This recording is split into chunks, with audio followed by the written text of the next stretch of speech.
que não adianta, né? Ficar estudando e esquecendo conteúdo.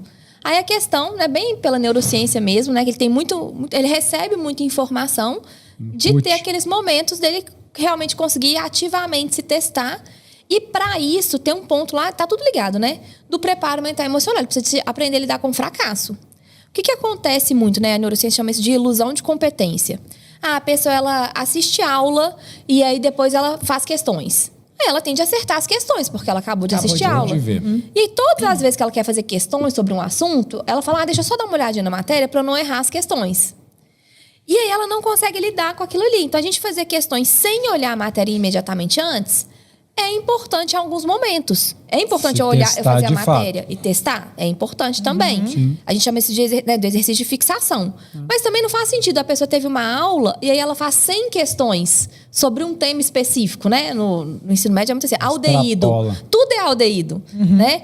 Simbolismo. Tudo é simbolismo ali. Gimnosperma. Aí você nem sabe, não, mas tá na lista de gimnosperma, né? Então, no estudo ativo, a gente tem, principalmente, tem questões nos momentos que ela não acabou de ver aquela matéria antes, funciona como uma forma de revisão. Tem os flashcards, que são bem estudados também, que a gente tem um efeito teste. Porque quando eu olho e falo assim, nossa, isso é desse jeito. Mas espera aí, eu sei porque eu acabei de ler? Ou eu sei mesmo? Né? Então, esse é um ponto importante. Fazer os simulados é parte de um estudo ativo.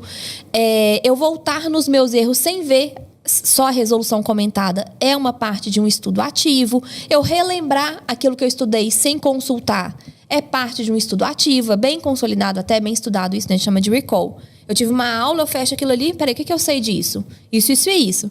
Aí meus alunos me perguntam, eu posso fazer o recall olhando minhas anotações? Eu falo, não, senão é ilusão de competência, né? Senão a gente vai lá, mas aí eu vou esquecer.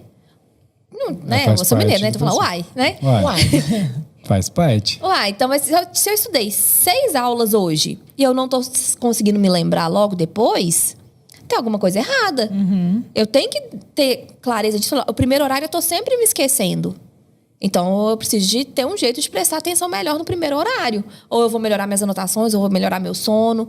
Mas eu preciso de olhar isso de frente. Então, estudo ativo é a gente conseguir colocar isso dentro da rotina dele e trabalhar com essa questão do fracasso também. E aí faz muita diferença que ele vai se lembrando. Aí nisso a gente já entra a revisão. Que geralmente o que acontece? A matéria é infinita, né? E a pessoa quer dar conta de tudo. Então a revisão ela fica pro final. Até questões, muitas vezes, né? Quantas vezes um estudante fala, Sassá, eu assisto a aula, faço resumo e quando dá tempo eu faço questões.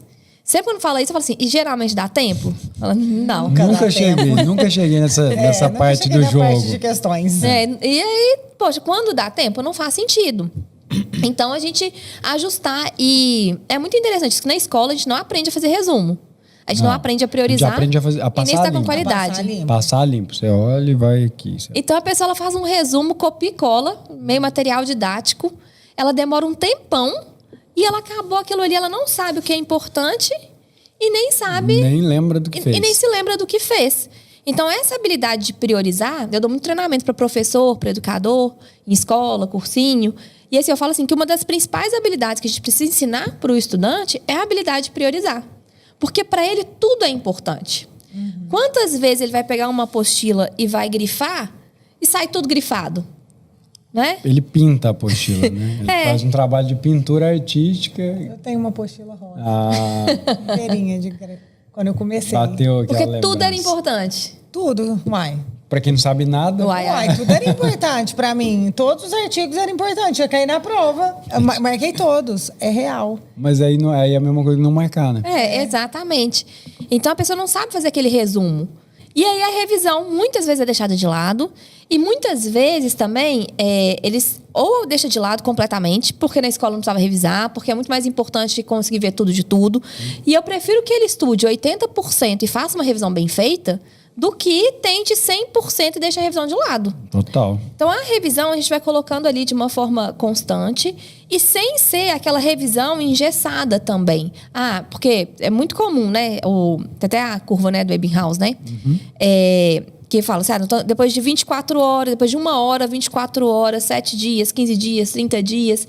E aí, às vezes, ele tenta colocar aquilo na rotina. Aí ele só tá revisando no final das contas. E ele aí não tá é uma bola de mais, neve. Não, e ele né? sabe se ele estuda conteúdo Se ele novo, se ele revisa, revisa, aí e vai vira vendo uma salada. Eu chamo de revisão bola de neve essa. Porque quando o Ebbinghaus fez, ele fez com uma lista de palavras. É totalmente diferente o conceito, o entendimento e a forma de que ia ser exigido. Mas né? tem vários cursinhos que orientam isso. Já vi também no meu universo de Eles concurso me perguntam também. às vezes isso. Não faz Mas sentido. e a revisão de 30 dias? E a de 15? 7, 14, 30, 22. E não faz sentido. Por quê? Porque o Ebbinghaus, aí depois em 1930, ele fez em 1880.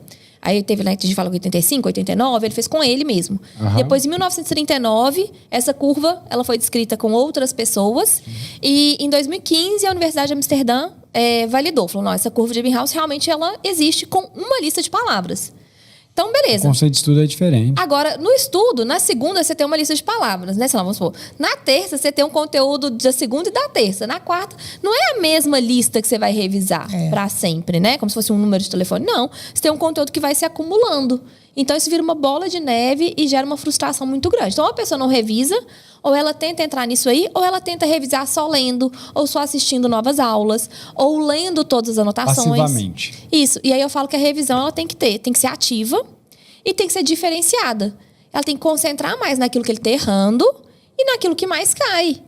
Então, não adianta querer revisar tudo né? de tudo. De uma forma estratégica. Isso, se eu estudei 2 conteúdos hoje, um cai demais, o outro quase não cai. Eu consegui entender, fiz as questões de fixação, acertei ali nos simulados anteriores, não erro. O outro eu erro tudo. Peraí, eu tenho que revisar os 2 daqui 24 horas, 7 dias, 15 dias, só porque o cara lá em 1880 fez uma curvinha? Bem louco lá, fez Fez uma curvinha, curva de rio. Ficou fazendo teste com palavras pra ver quem lembrava. Esse cara é bem louco. Não faz sentido, né? A gente pegar e enfiar isso goela abaixo assim, dos estudantes.